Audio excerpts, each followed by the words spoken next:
बाहर फट फट फट की जोर से आवाज हुई। सीमा को लगा कि पटाखे फूट रहे हैं। वो डर के मारे घर से बाहर निकली। देखा तो सामने योगेश यानी कि पतिदेव एक बुलेट बाइक पर बैठे हैं। अरे डर गई क्या? बाइक लेकर आया हूँ तुम्हें घुमाने के लिए। सच में? मुझे लगा पटाखे फूट रहे हैं। अरे पटाखे भी फूटेंगे और मिठाई भी बटेगी। माँ को तो बुलाओ। माँ भी बाहर आ जाती है। अरे योगेश बेटा, इतनी जल्दी आ गया? और ये गाड़ी किसकी है? साहब की है? हाँ माँ, तुम्हारा बेटा साहब से कम है क्या? मेरी ही है। अरे बेटा, इतनी बड़ी गाड़ी ले ली। इससे तो तू घोड़ा ही ले लेता। महंगी पड़ी होगी ना? माँ महंगी सस्ती छोड़ो और मिठाई लाया हूँ, गांव में बंटवा दो। अरे बंटवा क्यों दो? पीछे बैठो, गांव में बांट कर आते हैं। सब खुश थे। योगेश गांव के बाहर एक कोयले की खदान में मजदूरी करता था। मेहनत और अकल से उसने वहां ठेकेदारी का काम सीख लिया और सूझबूझ से ठीक ठाक पैसा बनाने लगा। गांव में बात फैल गई कि योगेश के घर धमाका गाड़ी आई है। ऐसी गाड़ी पहले कभी किसी ने गांव में तो देखी नहीं थी। योगेश और माँ गाड़ी से वापस घर आ जाते हैं। बेटा, बाबूजी ऊपर से देख रहे होंगे और आशीर्वाद भी दे रहे होंगे तुझे। वो होते तो उनको भी घुमाता माँ। पूरे गांव में नाच नाच के मिठाई बांटने जाते। जैसे मैंने नाच नाच के बांटी थी जब वो अपने लिए एक साइकिल लेकर आए थे। बस बस, बाबूजी दो बात भी सुनाते कि फटफट वाली फटपटी ले आया। सीमा आगे कहती है, अपने लिए तो ये गाड़ी ले आए और मेरे लिए? अरे ये गाड़ी तुम्हारे लिए ही तो है। पक्का मेरे लिए है? अरे पक्का तुम्हारे लिए है। अगली सुबह जब योगेश सो रहा होता है तो उसे बाहर से गाड़ी की आवाज आती है। वो घबराकर चिल्लाता है, चोर चोर, मेरी गाड़ी ले जा रहा है, चोर चोर। माँ भी जागती है और योगेश के साथ दरवाजे की तरफ भागती है। जैसे ही दोनों बाहर निकलते हैं तो देखते हैं कि सीमा गाड़ी चला रही है। अरे बहू, नाक कटवाओगी क्या? ये क्या कर रही हो? अरे गिर जाओगी, ये क्या कर रही हो तुम? सीमा गाड़ी को रोक कर कहती है, सारे गांव में घुमा लाई, कहीं नहीं गिरी। क्या? सारे गांव में घुमा लाई? अरे लोग क्या कहेंगे बहू? सोचा क्या एक बार?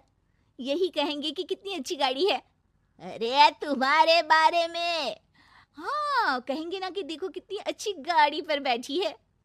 बहू गाड़ी रखकर योगेश और सासू माँ के पास जाती है। तुमने कब गाड़ी चलाना सीखा? हमारे बाबूजी के पास पुरानी स्कूटर थी, सीख ली। फिर स्कूल में एक मास्टर जी भी ऐसी ही गाड़ी लेकर आते थे, उन्होंने सिखा दी। हाँ हाँ, स्कूल के मास्टर आजकल यही सब तो सिखा रहे हैं।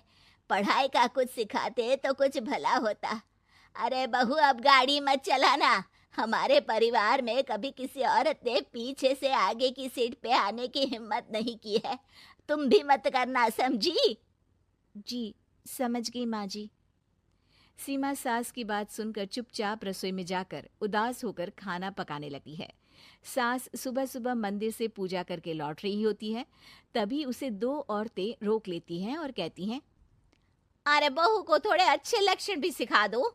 गाड़ी चलाने निकली थी, गांव की मर्यादा का कोई ख्याल नहीं है। वही तो। अरे पैसे आने लगे हैं तो क्या मतलब कि किसी रीति रिवाज को नहीं मानोगे? अरे समाज में रहना है तो समाज के ढंग से ही रहना पड़ता है। अरे लाज भी नहीं आई बहू को? चूल्हे चौके से निकलकर सीधे गाड़ी लेकर चौराहे चबूतरे नाप लिए, फट फट फट करते हुए। अरे कुछ कह देना उसे। अरे ये क्या कहेगी, बूढ़ी सास है, इनकी थोड़ी ना चलती होगी घर में। हाँ, बहू की ही चलती होगी, मर्जी भी और गाड़ी भी। सास सब सुनकर घर आती है और बहू को चिल्ला के बुलाती है, अरे नाक कटवा दी सबके सामने गाड़ी चलाकर। औरत जात गाड़ी नहीं चलाती। शहरों में तो 4 पहियों वाली गाड़ी भी चलाती हैं और हेलीकॉप्टर, हवाई जहाज भी। शहर में थोड़ी ना रहती हो मैडम साहिबा।